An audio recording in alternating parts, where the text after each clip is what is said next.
Elasticity में यार ठीक है, स्ट्रेस होती है फोर्स अपॉन एरिया, इलास्टिसिटी खींचना, मरोड़ना, तोड़ना, ठीक है। तो restoring force upon area F by A stress होती है। इसका डायमेंशन कई बार आ जाता है, तो फोर्स अपॉन एरिया, प्रेशर और ये सेम डायमेंशन के होते हैं, ठीक है। लॉन्गिट्यूडनल स्ट्रेस टेंसाइल खींचने वाली, कंप्रेसिव कंप्रेशन करने वाली, ठीक है, राइट। अब देखो स्ट्रेन जो होती है, हर टाइप की स्ट्रेस के साथ एक स्ट्रेन होती है। ये इलास्टिसिटी चैप्टर पता है बहुत लॉजिकल है, बहुत लॉजिकल है। जो स्ट्रेस आएगी उसके कॉरस्पॉन्डिंग स्ट्रेन आएगी और उसके कॉरस्पॉन्डिंग मॉड्यूलस ऑफ इलास्टिसिटी आएगा, यंग्स मॉड्यूलस, शियर मॉड्यूलस। ये पूरा चैप्टर बस ऐसे ही है, 10 मिनट में पूरा फास्टेस्ट तरीके से चैप्टर रिवाइज कर लेते हैं, ठीक है। तो देखो स्ट्रेन, हर टाइप की स्ट्रेस के साथ एक स्ट्रेन होती है। लॉन्गिट्यूडनल स्ट्रेस होती है delta L by L, change in length upon length. आपने खींचा किसी इलास्टिक मटेरियल को, उसकी लेंथ इतनी बड़ी, इतनी लंबी हो गई वो खींचने के बाद में, ठीक है। तो डेल्टा एल चेंज आया, delta L upon original length. Strain unitless और डायमेंशनलेस क्वांटिटी होती है, इसका ना यूनिट होता है ना डायमेंशन होता है यार, सेम क्वांटिटी का रेशियो है ये, तो पर इसका यूनिट भी नहीं होता और ये डायमेंशनलेस होती है, ठीक है। अब दूसरी टाइप की, ये बहुत कम आती है लेकिन just for covering the syllabus मैंने इसको ले लिया है, मेनली तो लॉन्गिट्यूडनल ही आती है, ठीक है। ये टेंजेंशियल और शियर है। आपने एक बॉक्स को ऐसे ऊपर से धक्का दिया, नीचे से पकड़ के, जैसे वो ताश की गड्डियां हो जाती है ना, वैसे ही हो गई। तो शियर स्ट्रेस कैसे डिफाइन होती है? Force upon area. Stress force upon area तरह से ही डिफाइन होती है। फोर्स अपॉन एरिया, एरिया कौन सा लेंगे? ये वाला एरिया लेंगे, ये वाला लेंथ इंटू ब्रेड्थ वाला, जिसपे फोर्स लग रही है ना, जिसके पैरेलल अलोंग फोर्स लग रही है, तो F upon L into B, ये शेयर स्ट्रेस हो गई। शेयर स्ट्रेन इफेक्ट कितना आया? देखो इफेक्ट कितना आया, ये डेल्टा एक्स सरका यहां से, delta X by H. Delta X by H is the shear strain, that is tan theta, जो कि छोटा होगा, छोटा थीटा होगा स्मॉल थीटा के लिए। तो डेल्टा एक्स बाई एच और ये F upon L into B, stress और स्ट्रेन, राइट, ठीक है। अब एक तीसरी होती है वॉल्यूमेट्रिक, तीसरी होती है वॉल्यूमेट्रिक, राइट। तो देखो वॉल्यूमेट्रिक में क्या है कि आपने वॉल्यूम पे, जैसे आपने एक पानी से भरा गुब्बारा ले लिया और उसको आप सब तरफ से दबा रहे हो, सब तरफ से दबा रहे हो उसको आप, है ना। तो देखो आप डीएफ फोर्स लगा रहे हो डी एरिया पे, तो volumetric stress DF upon D area, DF upon D area. Volumetric strain delta V upon V, change in volume, जो इफेक्ट आया upon original, effect upon original, delta V by V, ठीक है। समझ गए बात को?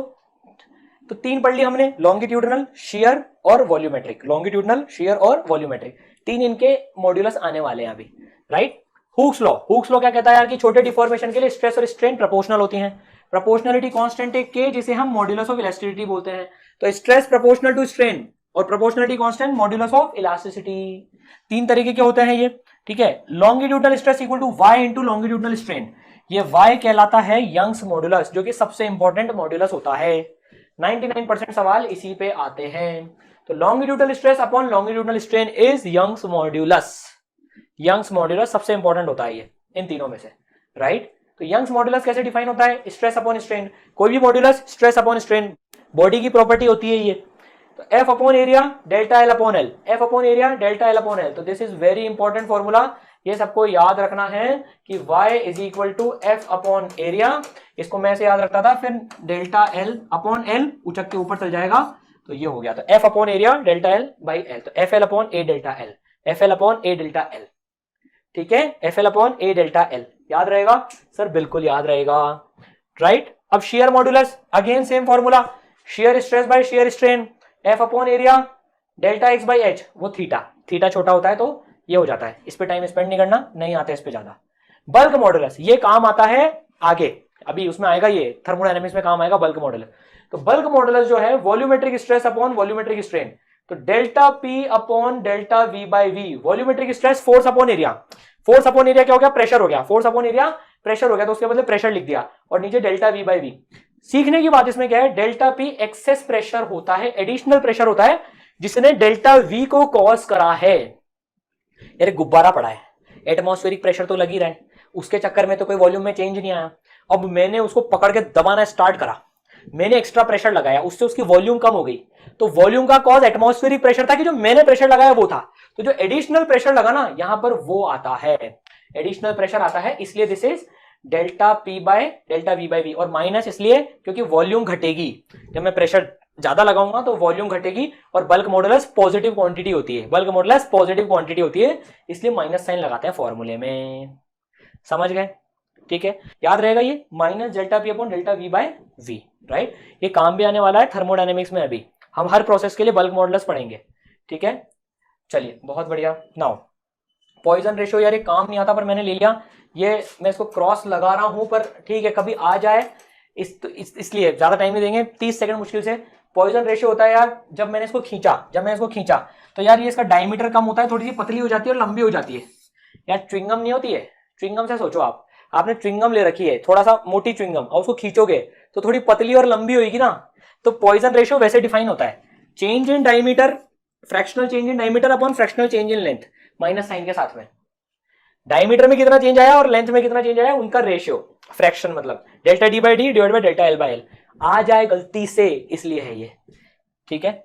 अब जो है इस पे भी क्वेश्चन आया करते थे, पहले इस पे भी क्वेश्चन आया करते थे। अभी जो स्ट्रेस स्ट्रेन कर्व है, फेमस जो है ये स्ट्रेस स्ट्रेन कर्व है, इस पे हम थोड़े से 2 मिनट जरूर स्पेंड करेंगे, दिस इज इंपॉर्टेंट, ठीक है। तो देखो ये उसका कर्व है कि जब हम किसी चीज को खींच रहे हैं, एक ये रॉड है, मैंने इसको खींचना चालू करा, खींचता जा रहा हूं, इसमें स्ट्रेन आती जा रही है, और ठीक है। तो यार इसमें स्ट्रेस वर्सेस स्ट्रेन का जो ग्राफ है वो कुछ ऐसा ग्राफ आता है। इसके कुछ इंपॉर्टेंट पॉइंट्स होते हैं, वो समझ लो, ठीक है। जैसे देखो हमने ओ से स्टार्ट करा, ओ कह रहे 0 है ये, अबे 0 है ये, 0 से स्टार्ट करा, वो बोल रहे हैं, ठीक है। जब स्ट्रेस 0 थी तो स्ट्रेन भी 0 थी साहब, ठीक है ना, स्ट्रेस 0 तो स्ट्रेन भी 0, राइट। अब हमने क्या करा, स्ट्रेस मतलब फोर्स लगाना चालू करा तो उसके अंदर स्ट्रेस डेवलप हुई।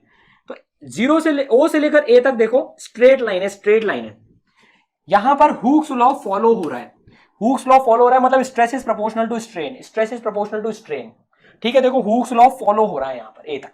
फिर क्या हुआ, ग्राफ ऐसे टर्न लिया, हुक्स लॉ फॉलो होना बंद हो गया, ये हुक्स लॉ की लिमिट आ गई, प्रोपोर्शनलिटी लिमिट आ गई, इसके बाद हुक्स लॉ फॉलो नहीं होगा। बी तक वो इलास्टिक है material, B is called elastic limit.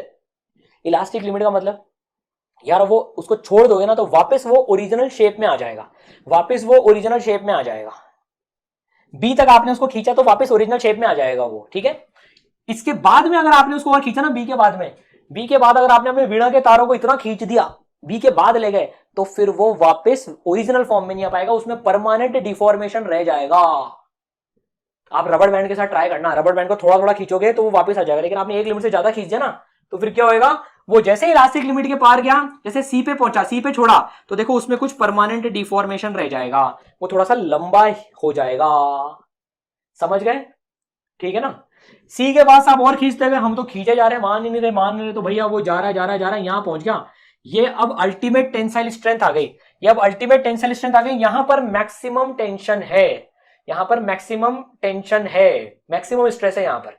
उसके बाद में और खींचा तो स्ट्रेस कम हो जाएगी और यहां पर वो फ्रैक्चर हो जाएगा, टूट जाएगा यहां पर वो मटेरियल। सर इसके बाद ग्राफ क्या, अबे मटेरियल ही टूट गया तो ग्राफ कहां से बनेगा, समझ गए। तो यार ये अल्टीमेट टेंसाइल स्ट्रेंथ, ये फ्रैक्चर पॉइंट, ठीक है। अब काफी सारे बच्चों का ये रहता है, सर ये डिप क्यों करता है, यार इसको बाद में बताऊंगा, मेन लेक्चर में तो समझाया, पर अभी टाइम की कमी है, फास्ट रिवीजन कर रहे हैं। कंट्रोल उदय, कंट्रोल, फिजिक्स की भावनाओं में नहीं बहना है अभी, बाद में मेन लेक्चर में बताया ये कि ये डिप क्यों होता है, बहुत इंटरेस्टिंग है ये भी, पर बाद में, ठीक है।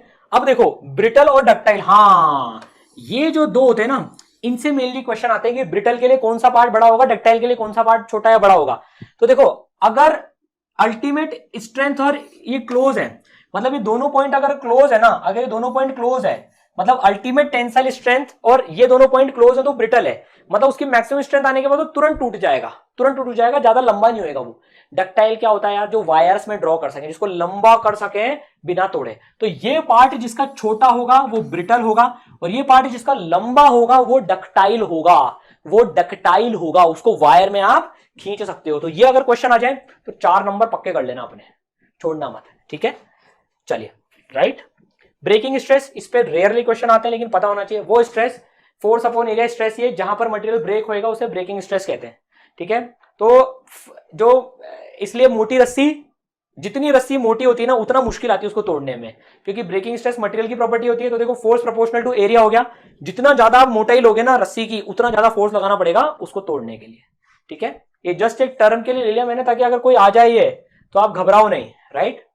अब जो है एक और चीज आती है, वैसे लास्ट चीज है इलास्टिसिटी में, पोटेंशियल एनर्जी। जो पोटेंशियल एनर्जी होती है, जब आपने इसको खींच दिया तो इसके अंदर में कितनी पोटेंशियल एनर्जी स्टोर हो गई, उसका फॉर्मूला होता है ये, half A Y by L delta L का होल स्क्वायर।